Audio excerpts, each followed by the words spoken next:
Welcome to lesson 10.13. In this video, we'll be discussing power series and the interval and radius of convergence of power series.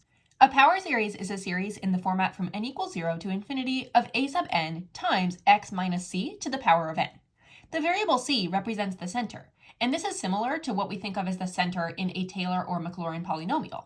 In a Maclaurin polynomial, that center would be equal to 0. Here are some examples of what power series might look like. Notice that these power series have different centers. For example, in this first series, this series would have a center of 1 because we see that a 1 has been plugged in for a c right here. So we would say c is equal to 1. In this second series, because this is just an x to the power of n and there's no x minus some number to the power of n, that means that our center is really equal to 0 because we would rewrite that as x minus 0 to the power of n. In this series, our center would be equal to negative 4 because we would have to plug in a negative 4 in order to get x plus 4. We would do x minus negative 4. Now, when the terms of power series are written out, they're going to look something like this. Let's work with this first power series to see what the terms look like. We begin at n equals 0. That means that we have x minus 1 to the power of 0, which is just 1, over 0 factorial, which is 1. So this one, the first term would be 1. Then for the second term, that means that we're plugging in n equals 1. So we have x minus 1 to the power of 1 over 1 factorial, or just x minus 1 over 1 factorial.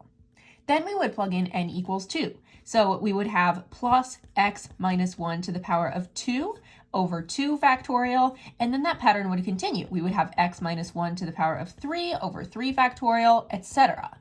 Now, this should hopefully be looking familiar for when we studied Maclaurin and Taylor polynomials. If you're not familiar with that concept yet, I do have a separate video on Taylor polynomials. In future videos, we will further explore the relationship between series and Taylor polynomials. For this video, we will often be asked to find the radius and interval of convergence for a power series. So let's define those terms.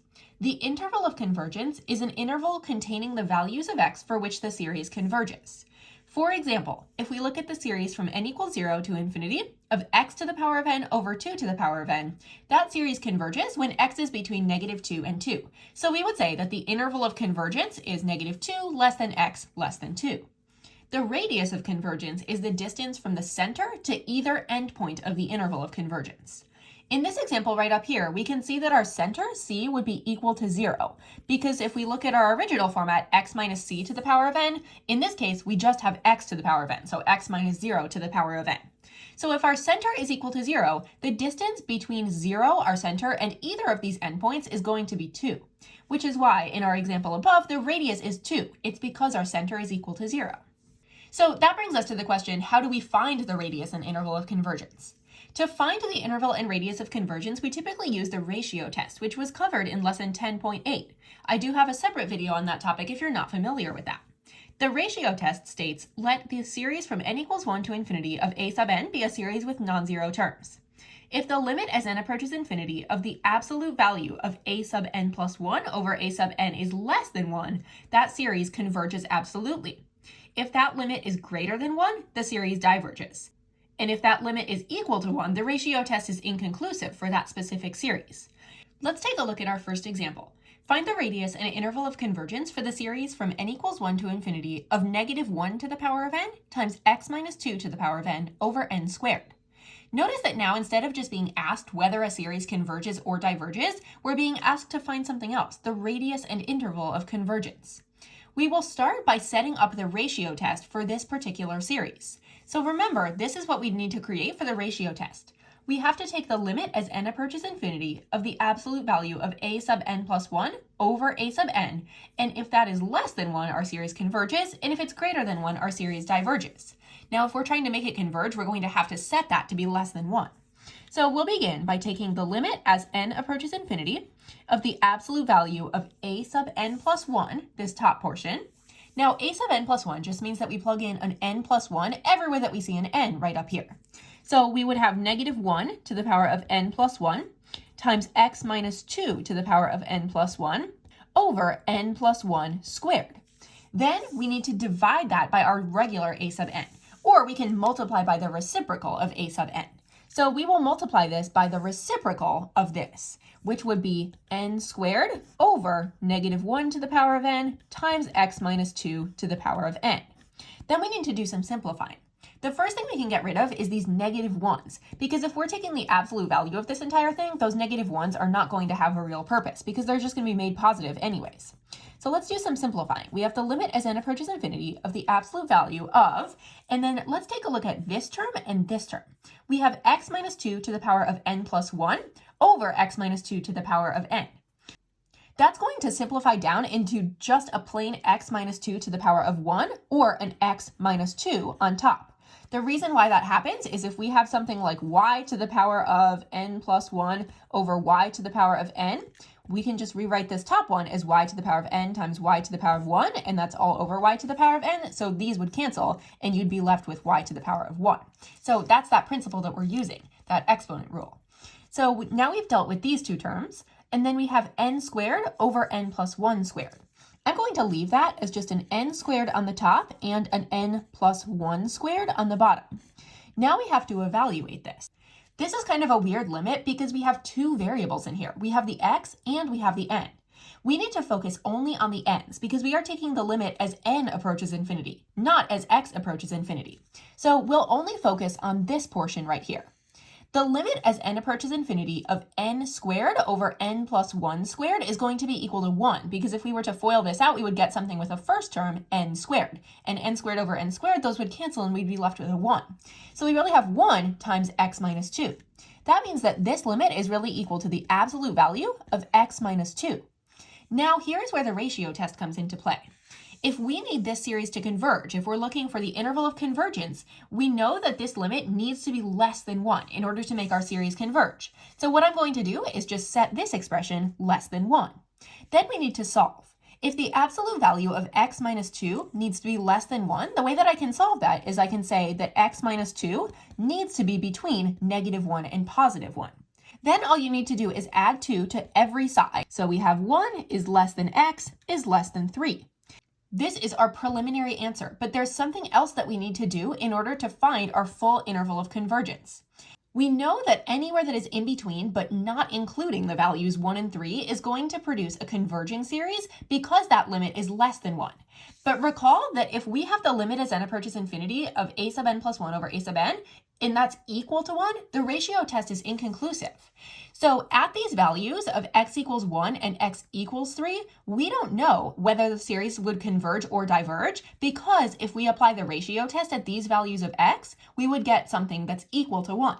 So what do we do to figure out whether our series converges or diverges at these endpoints?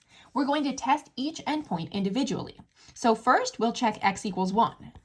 By checking, I just mean plugging the actual value of x back into this original series. So we'll take the series from n equals 1 to infinity of negative 1 to the power of n times 1 minus 2 to the power of n, which is also negative 1 to the power of n. We're just plugging in that 1 for an x right there, and that is over n squared.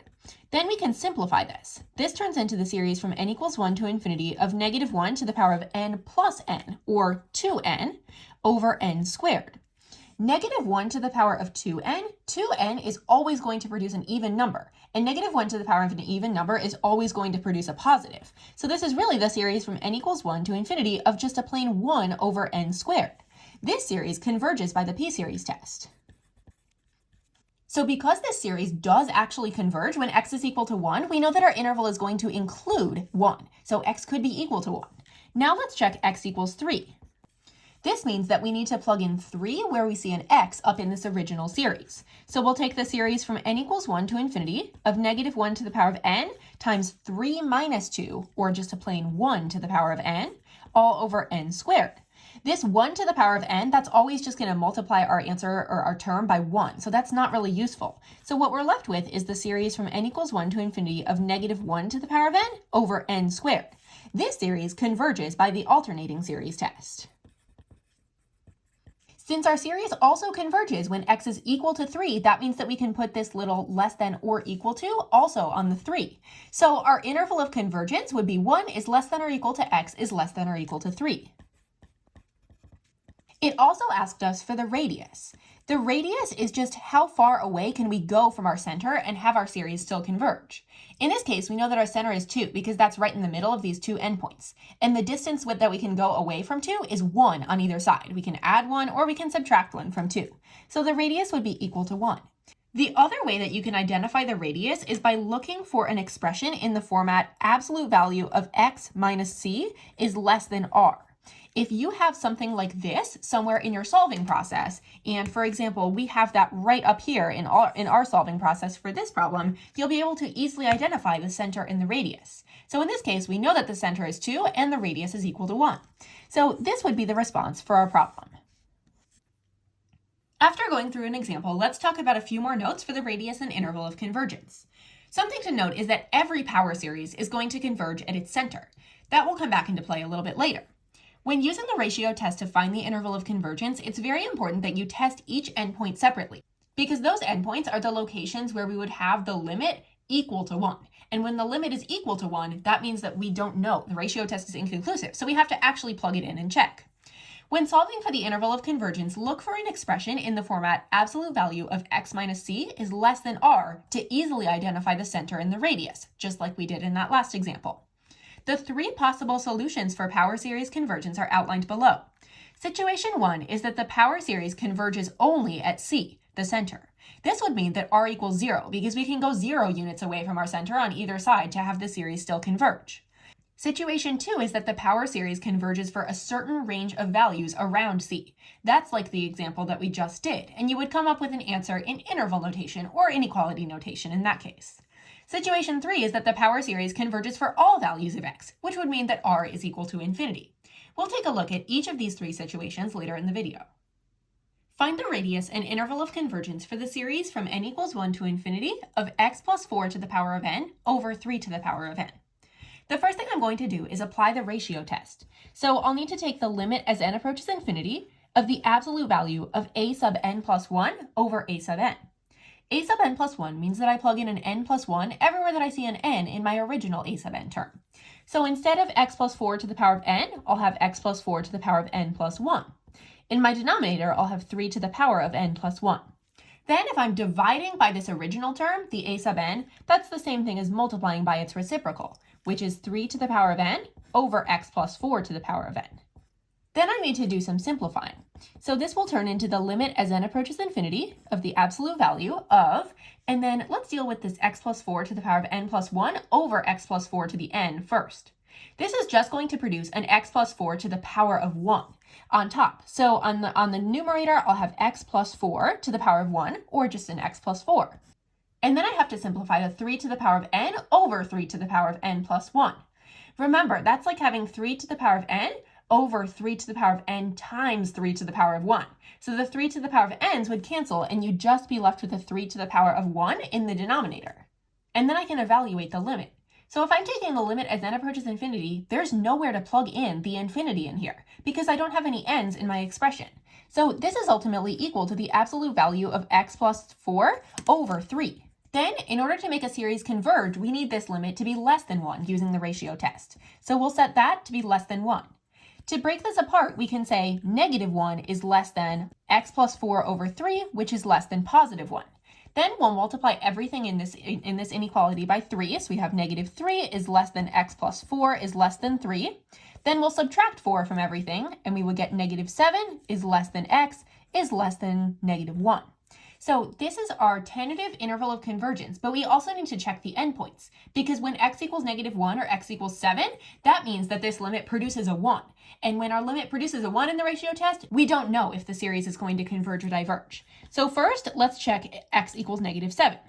This means that I have to plug in a negative 7 everywhere that I see an x in this expression. So I would have negative 7 plus 4 up here, or negative 3 to the power of n.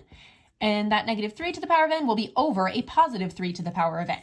I can simplify this down into the series from n equals 1 to infinity of negative 1 to the power of n. This series would diverge by the geometric series test, because the absolute value of our r term, which in this case r is equal to negative 1, that is greater than or equal to 1. And when the absolute value of our r term in a geometric series is greater than or equal to 1, we know that the series diverges. Since our series diverges at x equals negative 7, we will leave this as just a less than 7. We don't need to say that this is less than or equal to 7. Then we'll check x equals negative 1. So now I'll plug in a negative 1 right here. So we'll have negative 1 plus 4, or just a plain 3 to the power of n. So we'll have 3 to the power of n over 3 to the power of n, and that's just going to be a 1 to the power of n. Again, this series diverges by the geometric series test because we can see that our r term, which is this 1 right here, the absolute value of that r term is greater than, or in this case, equal to 1. We can also see in this case that you would just be adding 1 again and again and again. So of course that one is going to be diverging. Because both of our endpoints cause the series to diverge, this is our appropriate interval of convergence. We don't need to add the little lines underneath here. So we will say that this is our interval of convergence, and then we'll think about what the radius is. Identifying the center can help us figure out what the radius is. In this case, it looks like our center would be -4 because we have an x plus 4 right here. So we would say x minus -4 to get to that x plus 4. So our c value, the center, would be -4. Now, how far away can we go from -4? We can go 3 units away from -4 on either side. Therefore, our radius would be equal to 3 in this case. So this is our interval and radius of convergence. Find the radius and interval of convergence for the series from n equals 1 to infinity of -1 to the power of n plus 1 times x minus 5 to the power of n over n times 5 to the power of n. This one's going to be a little bit more involved in terms of the simplification required, but we'll use these same processes that we've been using in the last problem. So first, we'll begin by taking the limit as n approaches infinity of the absolute value of a sub n plus 1 over a sub n. So to figure out what a sub n plus 1 is equal to, we'll just plug in an n plus 1 everywhere that we see an n in the original problem. So we have -1 to the power of n plus 1 plus 1, or n plus 2. Then we have x minus 5 to the power of n plus 1, and that's all over n plus 1 times 5 to the power of n plus 1. Then we'll multiply that by the reciprocal of our original a sub n. So times n times 5 to the power of n divided by -1 to the power of n plus 1 times x minus 5 to the power of n. Then we can simplify this a bit. First, the negative ones can go away entirely because if we're taking the absolute values, those are going to cancel the negative ones out. So this becomes the limit as n approaches infinity of the absolute value of, and then we have to do our simplification. First, let's focus on the x minus 5 to the power of n plus 1 over x minus 5 to the power of n. That's just going to produce a plain x minus 5 to the power of 1, because the n's would cancel, on the top. And then we also have an n on the top, which isn't really going to cancel with anything on the bottom, so we'll leave that there, times n. And then for the 5 to the power of n over 5 to the power of n plus 1, that's going to make a singular 5 on the bottom in the denominator. So we'll have over 5 times, and then the remaining thing that we had down here was an n plus 1. So over 5 times n plus 1. Now we can figure out what this actually is. So if we're taking the limit as n approaches infinity of x minus 5 times n over 5 times n plus 1, the n over n plus 1, the limit as n approaches infinity of that, the circled thing, is just a 1. So what we're going to be left with is 1 times the absolute value of x minus 5 over 5. So we'll say this is equal to the absolute value of x minus 5 over 5. Then if we're wanting this series to converge, because we are finding the interval of convergence, we need this to be less than 1. Then we can start solving this inequality. We would have -1 is less than x minus 5 over 5, which is less than 1. That's how we can deal with that absolute value inequality. Then we multiply everything in this equation by 5 to get -5 is less than x minus 5 is less than 5. Then we add 5 to both sides, or to all 3 sides in this case, to get 0 is less than x is less than 10. However, we also need to check the endpoints because we're not sure if our series converges or diverges when x is equal to 0 or positive 10. Let's check 0 first. We'll take the series from n equals 1 to infinity of -1 to the power of n plus 1, keeping that the same, but then since we have a 0 right here, this will be -5 to the power of n, so times -5 to the power of n, over n times 5 to the power of n. Then we can clean this up a little bit. The -5 to the power of n and the 5 to the power of n can combine to form a -1 to the power of n. So in our numerator, we'll first have this -1 to the power of n plus 1, but then we'll have another -1 to the power of n. Then we'll be dividing that all by n. The -1 to the power of n plus 1 and the -1 to the power of n can get together to produce a -1 to the power of n plus 1 plus 1, or 2n plus 1. And that's still all over n. Then we have to think about the 2n plus 1. If we take 2 times any number, that's going to produce an even number. Then when we add 1, that will always produce an odd number. So -1 to the power of any odd number is always going to be -1. So this is really equal to the series from n equals 1 to infinity of -1 over n. This is a divergent p-series, also known as the harmonic series. Since our series diverges when x is equal to 0, we don't need to write the little equals underneath here. Then we'll check at x equals 10. This means that we plug in a 10 for x. So we'll have 10 minus 5, or 5 to the power of n. So we have a 5 to the power of n up in the numerator. We also have an n times 5 to the power of n in the denominator. So this right here is going to cancel. And we will be left with the series from n equals 1 to infinity of negative 1 to the power of n plus 1 over n. This is an alternating harmonic series. Now, this is actually going to converge by the alternating series test because we know that the limit as n approaches infinity of the non-alternating portion of the series, the 1 over n, is approaching 0, and we know that 1 over n is always decreasing. So this particular series converges by the alternating series test. Because our series converges when x is equal to 10, we'll put the little equal sign underneath right there. So now we can write out the answer for the radius and interval of convergence. We can also see that in this case, the radius is going to be 5 because our center is 5 because that's directly between 0 and 10. And we see this x minus 5 up here. And we can go 5 units away from that 5 on either side to produce an interval of convergence. Find the radius and interval of convergence for the series from n equals 1 to infinity of x to the power of 2n over n factorial. We'll use the ratio test here. We'll say the limit as n approaches infinity of the absolute value of a sub n plus 1 over a sub n. For a sub n plus 1, that's going to be equal to x to the power of 2n plus 2. And the reason why it's 2n plus 2 and not 2n plus 1 is because if we take x to the power of 2 times n plus 1, we need to distribute that 2. So that becomes equal to x to the power of 2n plus 2. So that's our first step for plugging in a sub n plus 1, and then we have over n plus 1 factorial. Then we'll multiply that by the reciprocal of our original a sub n.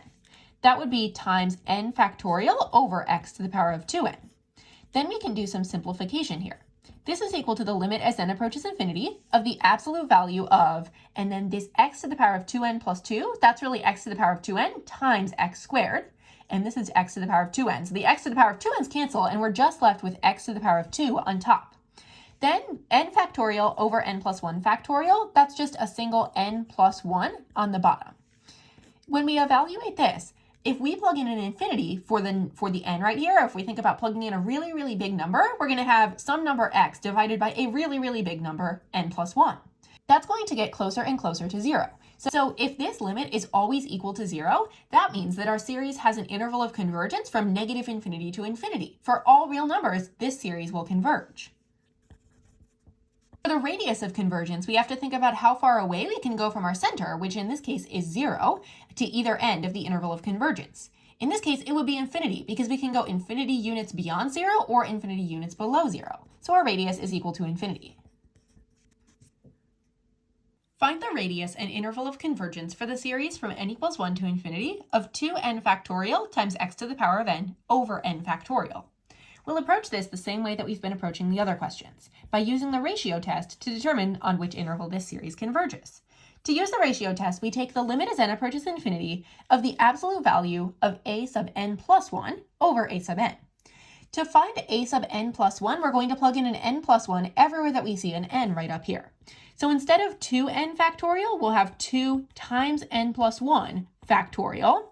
And then we'll have x to the power of n plus 1 instead of just x to the power of n. And that's all over n plus 1 factorial. Then we'll multiply that by the reciprocal of our original term. So times n factorial over 2n factorial times x to the power of n. Then we can do a little bit of cleanup here. The first thing I'm going to do is rewrite this 2 times n plus 1 as 2n plus 2 factorial. I'm also going to line up the terms in the numerator and denominator with the ones that they can cancel with, or the ones that we can simplify. For instance, I'm putting the 2n plus 2 factorial directly above the 2n factorial. Then I'll put the x to the power of n plus 1 directly above the x to the power of n, and then I'll put the n factorial directly above the n plus 1 factorial. Then I can do my simplifying. So this would be equal to the limit as n approaches infinity of the absolute value of, and then 2n plus 2 factorial, that's really 2n plus 2 times 2n plus 1 times 2n minus 1, etc. But when we hit the point where we are at 2n, we can just say that that's equal to 2n factorial. Let me write this out so it's a little bit clearer. If we have 2n plus 2 factorial, that's 2n plus 2 times 2n plus 1 times 2n factorial, all of those terms that come after 2n. And if that's all over 2n factorial, the 2n factorials on the bottom and top would cancel, and we'd just be left with 2n plus 2 times 2n plus 1. So right up here, instead of having this entire thing, I'm just going to have a 2n plus 2 times 2n plus 1 on the top. Then for the x to the power of n plus 1 over x to the power of n, that just produces a single x to the power of 1 on the top. So we'll have times an x up here. Then for n factorial over n plus 1 factorial, that is going to be equal to n plus 1, for the same reasoning that we used with this other factorial problem. Now we can think about what this limit produces. In the numerator, we're going to have 2n plus 2 times 2n plus 1. So our first term there is going to be a 4n squared. And 4n squared has a larger magnitude than just a plain n. That means that this portion of the inequality is actually just going to produce an infinity. So we'll have infinity times x, which is still just infinity, unless x is equal to 0. So we'll say that this is equal to infinity unless x equals 0. If this limit is equal to infinity, that means that our limit is always going to be greater than 1, which means that this series always diverges. There's one value, though, where it doesn't diverge, and that value is at the center. Looking at our original series, we can see that our center is going to be x equals 0 because we have x minus 0 to the power of n, which simplifies down into that x to the power of n. We can also see that if you were to plug in an x equals 0 right here, this would produce a limit as n approaches infinity of infinity times 0. So a really, really big number times 0, and that would produce a 0. Since 0 is less than 1, that would mean that the ratio test means that the series converges. So this is equal to infinity unless x equals 0. Therefore, we will say that our interval of convergence, and in this case, it's not even an interval, we'll just say it's x equals 0. So this series converges for x equals 0. What's the radius of convergence? Well, we can go exactly 0 units away on either side from this x equals 0. X must be equal to 0. So whenever we get x equaling a precise value, only the center, that means that our radius equals 0.